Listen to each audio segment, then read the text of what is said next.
On June 10, 1942, just after midnight, 7-year-old Marie Shupikova was awakened by loud banging on her family's door in the Czech village of Lidice.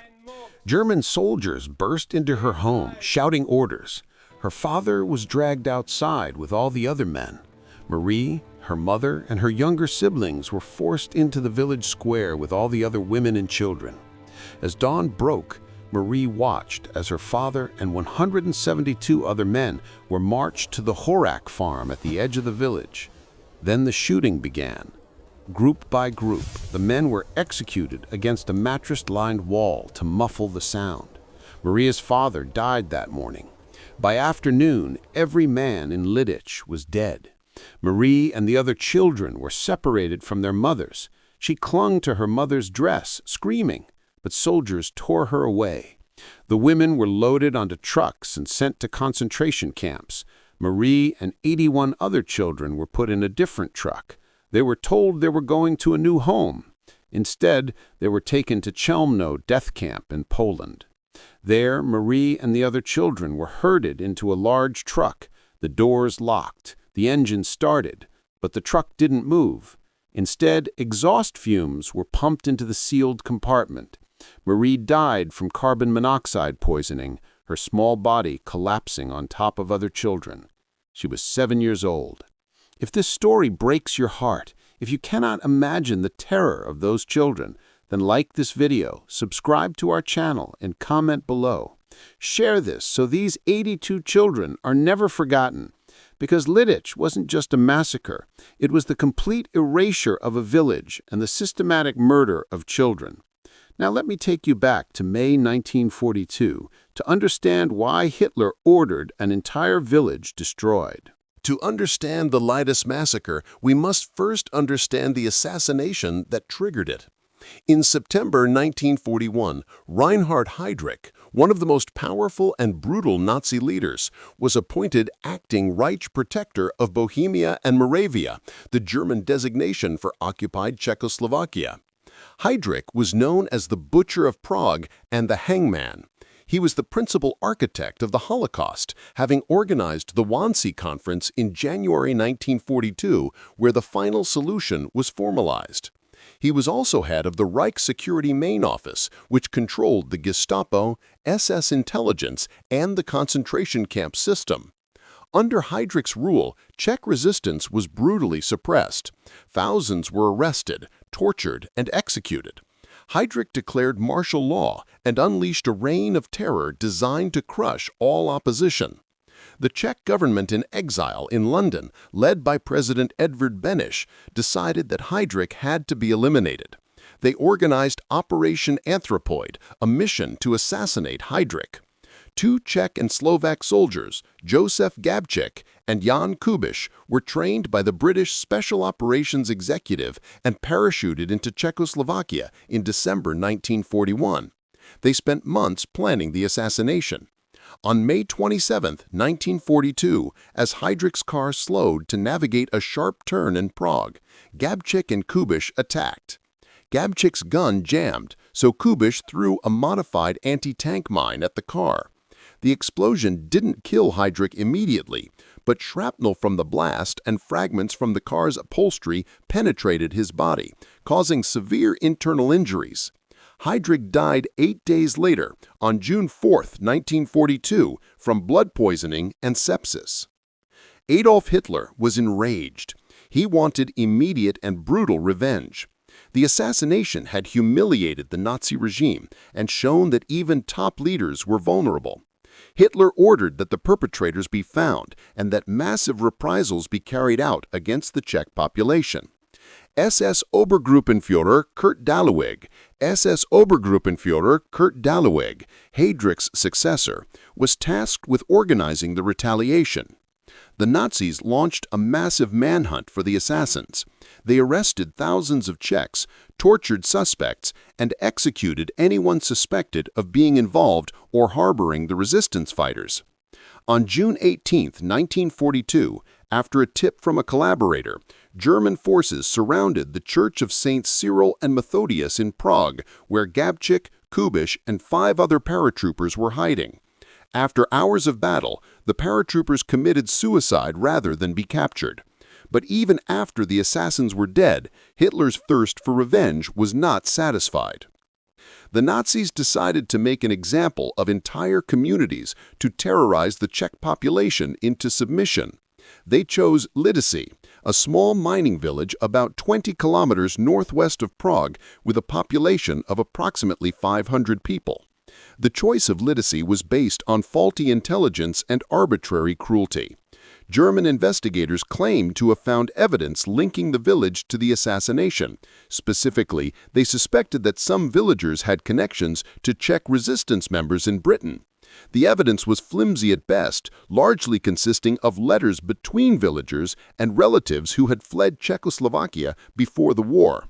In reality, Lidice had no significant connection to Operation Anthropoid. But for Hitler and the Nazi leadership, evidence didn't matter. They wanted to send a message. Any act of resistance would result in the complete annihilation of entire communities. Lidice would be that message. On June 9, 1942, Heinrich Himmler, head of the SS, issued the order for Lidice's destruction. The operation was to be carried out by units of the Security Police and SD Security Service under the command of SS officers. The goal was not just to punish the villagers, but to erase Lidice from existence, to make it as if the village had never been. Just after midnight on June 10, 1942, German forces surrounded Lidice. Approximately 200 security police and SD personnel, along with Czech gendarmes, police who had been ordered to assist, sealed off all roads leading out of the village. No one would be allowed to escape. At 2 a.m., German soldiers began going door to door, waking every household and ordering residents into the village square. Families were dragged from their beds, given no time to pack belongings or even dress properly. Children cried, confused and frightened. Elderly residents struggled to walk. Mothers held babies. Within an hour, the entire population of Lidice, approximately 500 people, stood in the village square surrounded by armed German troops. As dawn broke on June 10, 1942, the residents of Lidice stood in the village square, exhausted and terrified. German officers began separating the population into groups. All men and boys over the age of 15 were separated from the women and children. Husbands were torn from their wives. Fathers said goodbye to their children, not knowing it would be the last time they would ever see them. Teenage boys were pulled away from their mothers, who screamed and begged the soldiers to let them stay. The men and boys, 173 in total, were marched to the Horák family farm at the edge of the village. They were locked inside the farmhouse and a nearby barn. For hours they waited, knowing that something terrible was about to happen, but not yet comprehending the full horror. Some prayed, others comforted younger boys who were crying. Fathers tried to remain strong for their sons. Outside, German soldiers prepared the execution site. They positioned mattresses against the exterior wall of the barn to absorb bullets and muffle the sound of gunfire. They set up firing squads and organized the systematic murder that was about to take place. At approximately 7 a.m., the executions began. The men were brought out of the farmhouse in groups of 10. They were lined up against the mattress-covered wall. A firing squad of German soldiers stood several meters away. On command, they fired. The 10 men fell. Their bodies were dragged aside and stacked. Then the next group of 10 was brought out. The process repeated. 10 men shot, bodies removed, next group brought forward. The executions continued methodically throughout the morning. Inside the farmhouse and barn, the remaining men could hear the gunfire. They knew exactly what was happening. Each volley meant 10 more of their neighbors, friends, relatives, and sons were dead. The psychological torture of waiting, knowing you would be next, was unbearable. Some men tried to comfort the teenage boys, telling them to be brave.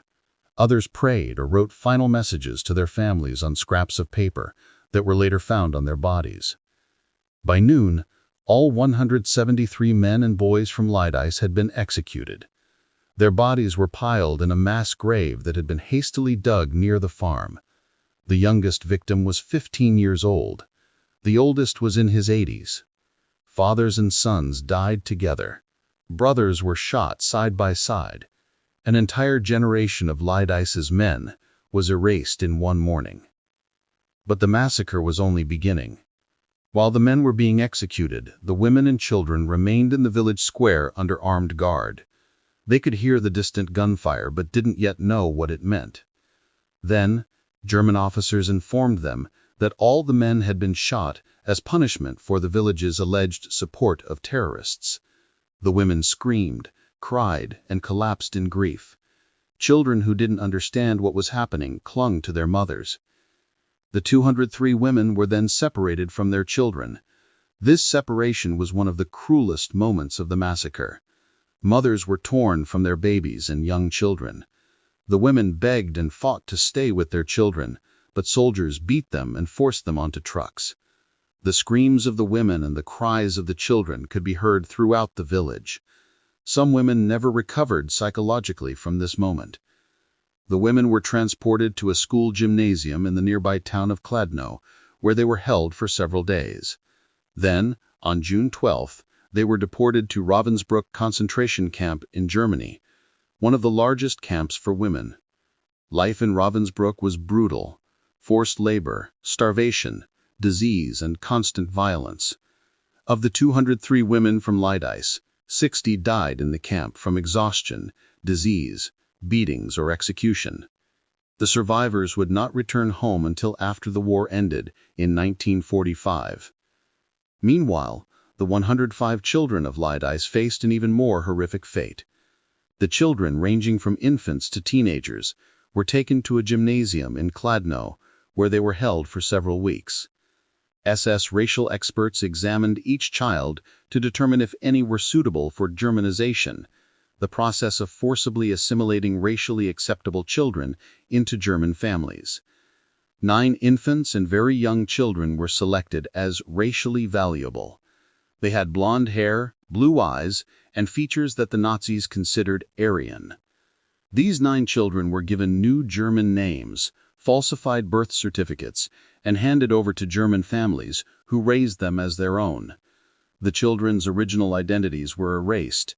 Most would not discover the truth about their origins until after the war, and some never learned where they really came from.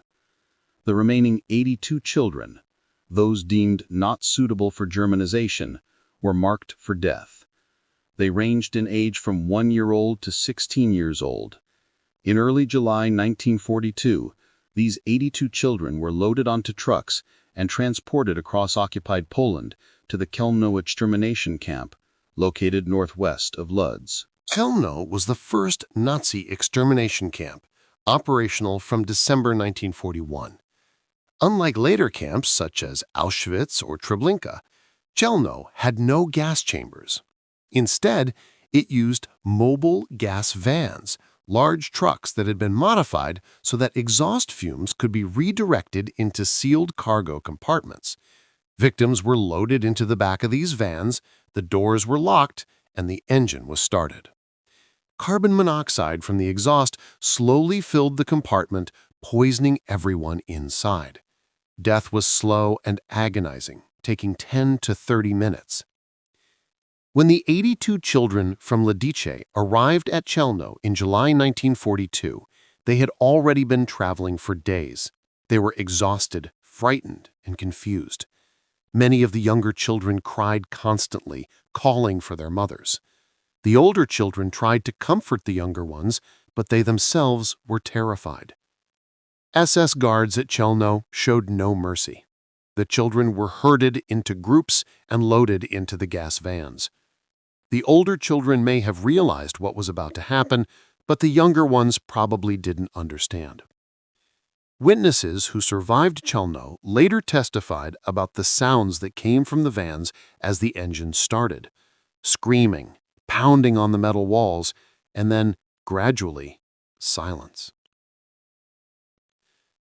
The 82 children from Lidice, who just weeks before had been playing in their village, attending school, and living normal lives, died slowly from carbon monoxide poisoning inside those vans.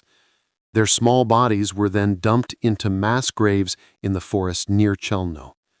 No individual graves were dug, no records were kept of where each child was buried. They simply disappeared into unmarked pits.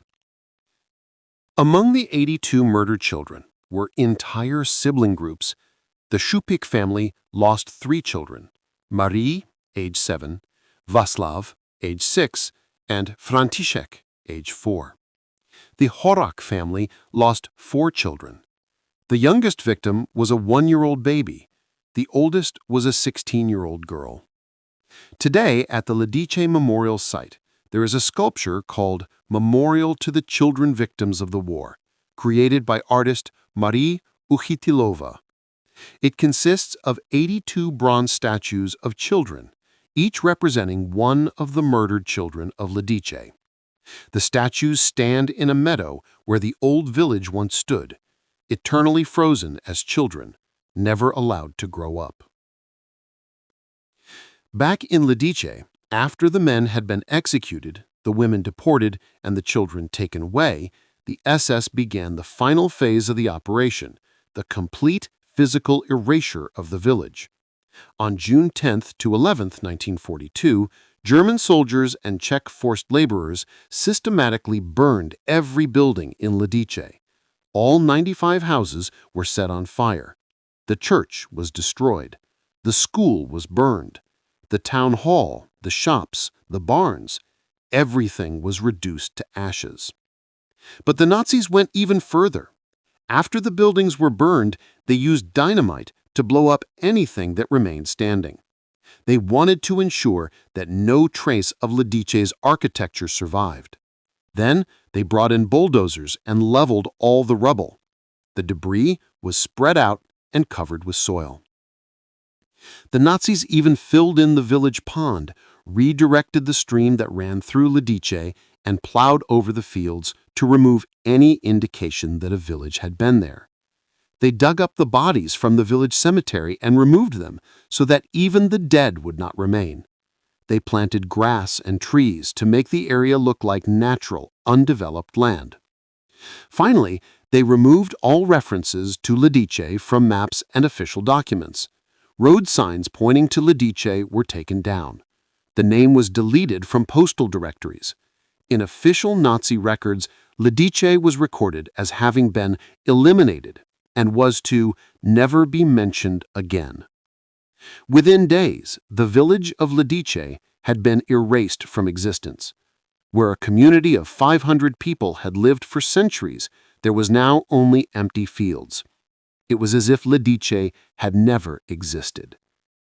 This was the Nazi vision of total revenge, not just killing the people, but obliterating all memory and evidence that they had ever lived. However, the Nazis' attempt to erase Lidice from history had the opposite effect. News of the massacre spread quickly, despite German attempts to suppress it. The Czech government in exile in London publicized the atrocity, and it was broadcast by the BBC and reported in newspapers around the world. The complete destruction of Lidice shocked international public opinion and became a symbol of Nazi brutality. Communities around the world began naming streets, parks, and even entire towns after Lidice as a gesture of solidarity and remembrance. In Mexico, the town of San Jerónimo Aculco changed its name to San Jerónimo Lidice. In Brazil, a neighborhood in Rio de Janeiro was named Jardim Lidice. In the United States, several towns established Lidice memorials.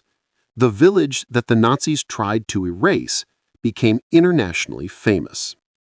After World War II ended in May 1945, efforts immediately began to document what had happened at Lidice and to bring those responsible to justice. The surviving women from Lidice were liberated from Ravensbrück concentration camp and returned to Czechoslovakia. They found that their village no longer existed. The site was an empty field with a few remaining foundations barely visible under the grass. Of the 203 women deported, only 143 survived. 60 had died in the camp. The search for the children of Lidice became an urgent priority. Relief organizations and Czech authorities worked to locate the 9 infants who had been given to German families for Germanization.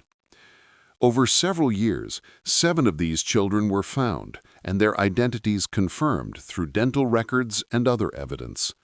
They were returned to surviving relatives, though many struggled with the trauma of having been raised as Germans and then suddenly told they were Czech.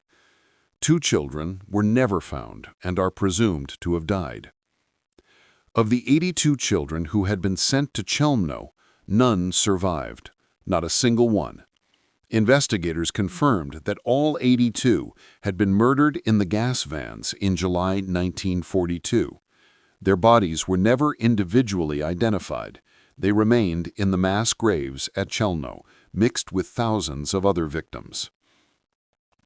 In total, 340 people from Lidice were killed. 173 men executed on June 10th, 60 women who died in Ravensbrück, 82 children gassed at Chełmno, and several additional victims who were arrested elsewhere and executed in Prague. An additional 19 men from Lidice who had been working in mines at the time of the massacre were hunted down and executed later. Efforts to prosecute those responsible began immediately after the war. Several key perpetrators were tried and executed. SS Obergruppenführer Kurt Daluch, who had ordered the Lidice massacre, was captured, tried by a Czechoslovakian court, and hanged in Prague on October 24, 1946. Max Rostock, the SS officer who directly commanded the execution of the men, was also tried and hanged. However, many of the soldiers and police who carried out the actual killings were never prosecuted. Some died during the war. Others blended back into civilian life and were never identified. Czech investigators worked for decades to track down participants, and some were tried as late as the 1980s, but the majority escaped justice. In 1947, Czechoslovakian authorities announced plans to rebuild Lidice as a memorial to the victims. However, they decided not to rebuild on the exact site of the original village. Instead, a new village called Lidice was constructed nearby, providing homes for survivors and their descendants. The site of the original village was preserved as a memorial. The Lidice Memorial was established on the site of the massacred village. It includes a museum documenting the massacre, the mass grave where the executed men are buried, and a rose garden with over 20,000 rose bushes sent from around the world as symbols of remembrance. Every June 10th, ceremonies are held to commemorate the victims. The most powerful element of the memorial is the Memorial to the Children Victims of the War, created by sculptor Marie Usithilova. She began working on the memorial in 1980, but did not complete it before her death in 1990. Her husband finished the project, and the memorial was unveiled in 2000. It consists of 82 bronze statues of children, 42 girls and 40 boys, standing in a meadow. The statues are life-sized and hauntingly realistic, depicting children of various ages, from toddlers to teenagers. They stand eternally in the place where their homes once stood, a permanent reminder of the innocence destroyed by the massacre. The Lidice massacre has become one of the most well-documented and internationally recognized Nazi atrocities of World War II. It demonstrates several key aspects of Nazi ideology and methods. First, it shows the principle of collective punishment. The Nazis held entire communities responsible for the actions of individuals and used terror to discourage resistance. Second, it demonstrates the Nazi obsession with racial purity, as seen in the selection of racially valuable children for Germanization, while others were murdered. Third, it reveals the systematic nature of Nazi killing. The executions, deportations, and destruction were all carefully planned and executed according to written orders. The massacre also demonstrates the attempt to erase history and memory. The Nazis didn't just want to kill the people of Lidice, they wanted to obliterate all evidence that the village had ever existed. This impulse to erase history, to make victims disappear completely, is a common feature of genocidal regimes. But the attempt failed. Instead of being forgotten, Lidice became a symbol known worldwide, ensuring that the victims would be remembered forever. For the descendants of Lidice survivors, the massacre remains a defining trauma. Entire family trees were cut short on June 10, 1942. Many survivors never fully recovered psychologically from losing their husbands, fathers, and children. Some of the women who returned from Ravensbrück lived the rest of their lives haunted by the memory of their children being torn from their arms. The story of Lidice teaches us that the impulse to commit atrocities often comes from a desire for revenge and a need to instill terror. It reminds us that in war, the innocent suffer most, and it shows us that the attempt to erase history and memory will ultimately fail. The truth survives, the victims are remembered, and justice, though often delayed, eventually comes. The 82 children of Lidice who died in the gas vans at Chełmno deserve to be remembered, not as statistics, but as individuals. Children with names, families, dreams, and futures that were stolen from them. Their memorial stands as a permanent warning to future generations about the cost of hatred, the danger of totalitarianism, and the preciousness of innocent life.